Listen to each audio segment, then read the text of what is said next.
Hai semua, kembali lagi sama aku Medita dan hari ini aku akan kembali mereview buku. Hal yang bikin aku kembali buat bikin konten ini adalah tentunya karena support dari kalian, dari komen-komen yang sangat suportif yang selalu nungguin aku buat review buku. Dan buku yang bakal hari ini aku review adalah buku yang sebenarnya sudah lama aku baca tapi belum sempat aku review, yaitu 101 Essays That Will Change the Way You Think by Brianna Wiest. Ini tuh adalah kumpulan esai atau pikiran-pikiran rasional dari Brianna Wiest. Jadi di sini tuh ada 101 esai yang bisa mengubah hidup kamu, terus juga banyak yang relate sama kehidupan kita sehari-hari, but still aku harus pilih 5 hal yang menurut aku menarik dan nanti aku akan bahas ke 5-5-nya. Oke, langsung aja.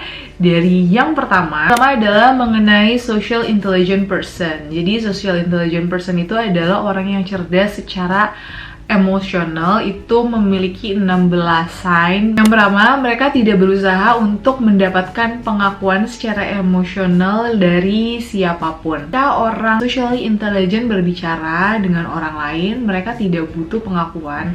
Mereka tidak akan pernah meninggikan dirinya untuk mendapatkan pengakuan dari orang lain. Ketika bintang disimpan dimanapun, dia bakal tetap bersinar dan menjadi bintang dan tidak perlu mengatakan bahwa dia itu adalah seorang bintang. Lalu yang kedua adalah mereka tidak meyakini pendapat mereka tentang ide, politik, atau hal lain itu adalah yang paling benar gitu. Jadi mereka ini cenderung open-minded dan terbuka terhadap insight-insight baru, ide-ide baru. Mereka tidak hanya berpatok pada apa yang mereka yakini. Begitupun dari masalah politik atau ide-ide yang lain. Ketika mereka punya pendapat yang berbeda dengan orang lain, mereka tidak menjudge bahwa orang lain itu tuh salah gitu, karena mereka selalu open mind. Dan memang di dunia ini tuh kan bakal banyak banget pendapat dan sebenarnya nggak ada pendapat yang benar-benar benar gitu. Kita tidak pernah tahu mana yang benar-benar benar dan mana yang benar-benar salah. Oke, yang ketiga adalah mereka tidak pernah mendinai secara langsung mengenai kritik atau nggak gampang baper terhadap perbedaan pendapat, dan mereka tuh nggak masalah banget gitu dengan kritik. Jadi ketika misalkan mereka mendapat kritik, mereka nggak langsung mendinai bahwa oh nggak gitu, maksud aku tuh kayak gini loh, kayak gini, nggak langsung menjelaskan, karena kritik itu sebenarnya adalah hal yang harus mereka terima dengan lapang dada dan menjadi masukan buat mereka. Selanjutnya adalah tidak pernah menjudge orang, dan apa yang mereka pikirkan itu bukanlah fakta yang benar tentang orang tersebut gitu. Jadi mereka tuh nggak pernah berpikir bahwa apa yang ada di pikiran mereka itu adalah sebuah fakta tentang orang lain. Jadi misal, oh orang yang biasanya kurus ini adalah pencandu narkoba.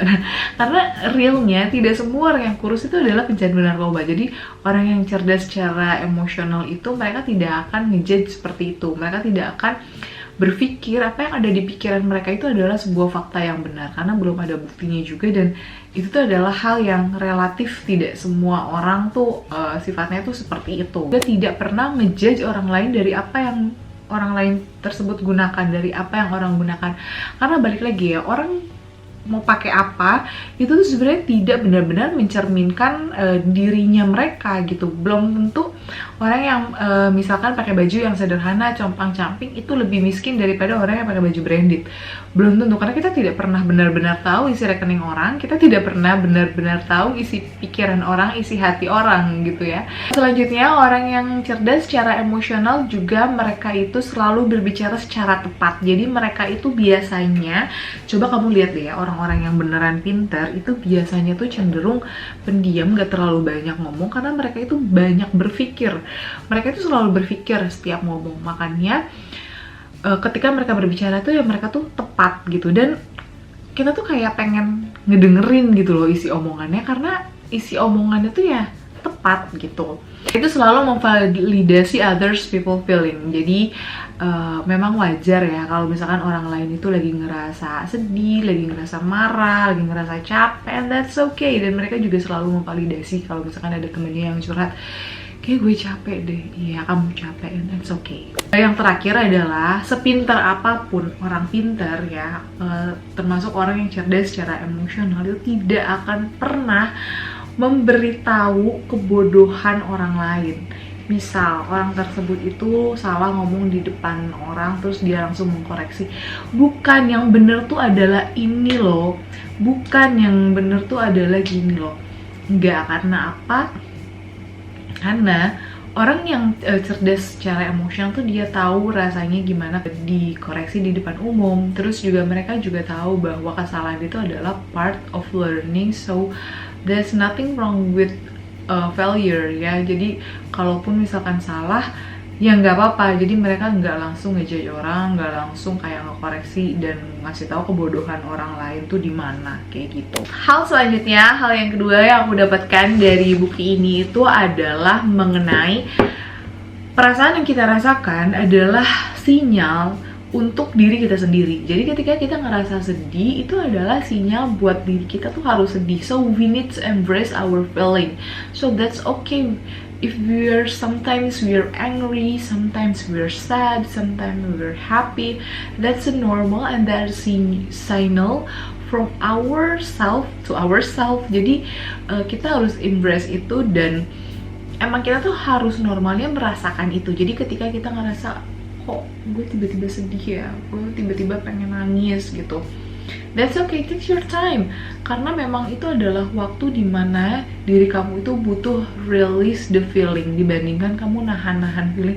Udah, aku nggak boleh nangis, aku nggak boleh nangis, aku harus kuat. Takutnya nanti lama-kelamaan meleduk. Yang ketiga ini menarik banget, yaitu ekspektasi yang tidak seharusnya kita punya di umur 20-an. Banyak banget nih ekspektasi yang salah yang mungkin kita dapatkan dari orang-orang terdahulu atau dari motivator-motivator atau dari doktrin-doktrin yang sering kita dengar sehari-hari gitu. Yang pertama adalah you're meant to be an extraordinary, not you're not, ya. Jadi kita tuh nggak perlu sih menjadi extraordinary, karena balik lagi ya, extraordinary itu ukurannya apa sih? Kalaupun kita gini-gini aja, ya it's okay. Nggak perlu kita tuh harus jadi selalu nomor satu, selalu paling sukses, selalu paling punya pencapaian, selalu paling pintar. Ketika sometimes kita bodoh, sometimes kita nggak tahu apa-apa, that's okay. You are at the beginning of your life, not again, ya. Gini loh, kok kita pede banget ya kita ngasih tahu bahwa ini tuh adalah the beginning of our life. Aku 20 tahun, aku 25 tahun, ini adalah permulaan hidup kita. Disinilah kita harus benar-benar merasakan hidup. Nah, gimana kalau misalkan besok kamu mati? Kita nggak pernah tahu loh sampai sejauh mana kita hidup. Maka hiduplah seolah-olah kamu tuh nggak punya waktu banyak buat hidup. Jadi nggak ada yang namanya ini tuh the beginning of your life. Nggak ada. Karena kita tuh, ya kita the beginning of our life adalah ketika kita lahir. And the end of our life yang kita nggak pernah tahu. You can be whatever you want. Nggak ya? Nggak, saya. Realitanya nggak kayak gitu. Nggak selamanya kita bisa dapetin apa yang kita mau. Nggak dengan usaha aja kita bisa dapetin apa yang kita mau. Karena ada hal-hal lain di luar sana that we can control. Jadi emang ya kita usaha boleh, tapi balik lagi kita serahkan kepada Tuhan yang memang sudah mengatur semuanya. Yang selanjutnya adalah we can control other people think about us. Jadi kita nggak pernah bisa ngontrol pikiran orang lain tentang kita. Jadi kita tuh kecewa nantinya kalau misalkan kita berharap orang lain ini tuh bakal mikir gini tentang kita. Lalu yang selanjutnya adalah hard work guarantees success. Enggak. Dulu mungkin kita pikir kayak gitu, tapi sekarang sadar enggak. Kalau misalkan hard work garanti sukses, OB-OB yang di kantor-kantor itu emang nggak kerja keras ya mereka. Kerja keras, tapi apa mereka sesukses direkturnya? Enggak. Jadi itu tadi ada faktor-faktor lain. Terus yang terakhir adalah other people are responsible for your feeling. No, of course not. Perasaan kamu tanggung jawab diri kamu sendiri. Ketika ada orang ngomong kasar sama kamu, yang harus tanggung jawab sama perasaan diri kamu sendiri siapa? Diri kamu sendiri, jangan nyalain orang lain. Orang lain bebas mau ngomong apa aja tentang kamu.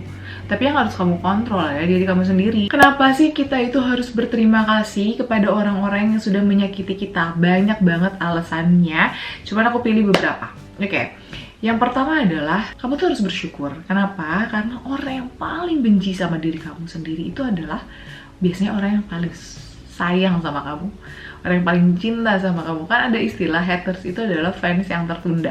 Jadi kalau ada orang yang benci sama kamu, berarti mereka itu adalah orang yang paling senang sama kamu. Karena mereka tuh yang paling merhatiin kamu, paling mikirin gimana caranya buat ngerusak kamu, buat ngegagalin kamu. Intinya isi pikirannya mereka itu adalah kamu. Jadi kamu harusnya bersyukur gitu ada orang yang se-ngefans itu sama kamu. Terus yang kedua adalah difficult relationship often push you to change your behavior for the better. Jadi kan adanya difficult relationship itu biasanya nge-push kita supaya kita tuh berubah untuk menjadi orang yang lebih baik lagi. Ya mungkin kalau dulu kita nggak tahu ternyata dengan kita bersikap kayak gini ada orang yang tersakiti, dengan kita bersikap seperti ini ada orang yang nggak suka, ada orang yang ngerasa sirik, orang yang benci jadinya. Dengan kita bersifat seperti itu kita kan jadi belajar, oh berarti kita nggak perlu kayak gini deh nextnya. Ya kamu jadi lebih baik kan. Jadi emang harus ketemu sama orang yang menyakitin dulu baru kita bisa belajar. Pembelajaran yang kita dapatkan dari adanya bad relationship ini itu adalah pelajaran yang mahal. Perasaan yang kita dapatkan, perasaan sakit ini tuh cuman sementara. Paling berapa lama sih perasaan sakit ini? Tapi yang paling lama itu adalah afternya. Aku belajar untuk jadi lebih baik tadi kan, belajar jadi lebih dewasa lagi. Dan yang terakhir adalah mengenai relationship. Ini adalah faktor-faktor kenapa kamu itu bisa struggle dalam menjalin relationship. Ini tuh ada tipe-tipe orang ya.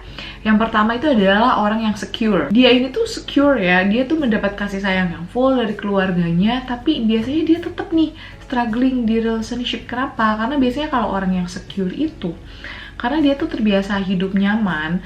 Jadi ketika dia punya pasangan, meskipun pasangannya ini sebenarnya dia tuh sadar there's something wrong with her or with him, tapi dia ini tuh nggak berani buat keluar dari relationship ini karena dia tuh kejebak karena udah lama, kejebak karena udah nyaman, terjebak di zona nyamannya dia tuh nggak berani keluar dari zona nyamannya dia. Terus ada orang yang avoidance. Nah kalau misalkan avoidance ini, dia tuh biasanya tuh kurang mendapatkan emotional support dari keluarganya ya. Jadi dia itu mandiri sebelum waktunya, dia ini dewasa sebelum waktunya sehingga dia terbiasa mandiri.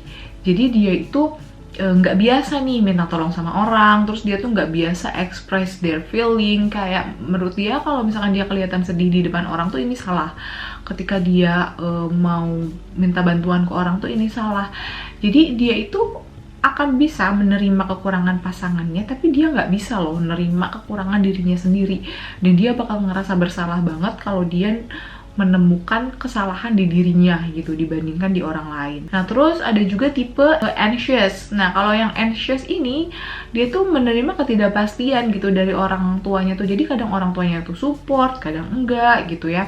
Jadi labil, jadi perhatiannya tuh enggak full, ada kadang ada, kadang enggak, kadang ada, kadang enggak gitu. Nah dia tuh kalau misalkan struggle di relationship-nya, ini biasanya adalah karena dia ini tuh orangnya tuh cenderung susah percaya sama orang lain, tapi di sisi lain dia ini tuh gampang kegaet gitu loh sama orang lain, gampang bucin gitu sama orang lain. Orang ini tuh rata-rata yang trust issue tapi tetap punya pacar terus gitu. Dan yang terakhir adalah yang disorganized. Nah, typical disorganized ini adalah orang yang mendapatkan pengasuhan yang abusive, atau misalkan yang emang pola asuhnya tuh kayak mengancam, dikasarin kayak gitu. Nah biasanya kalau orang yang kayak gini, ketika mereka di relationship, mereka tuh nggak bisa ngebedain mana orang yang beneran sayang sama mereka. Kadang yang kayak gini-gini nih yang sering ketipu sama relationship bodong gitu ya, karena mereka tuh nggak bisa ngebedain mana orang yang bener-bener care sama dia kayak gitu. Jadi kurang lebih itu 5 hal yang menurut aku menarik dari buku ini. Semoga kalian suka, dan kalau misalkan kalian mau request aku review buku apa lagi, tolong komen di bawah and I'll share my next video. Bye bye.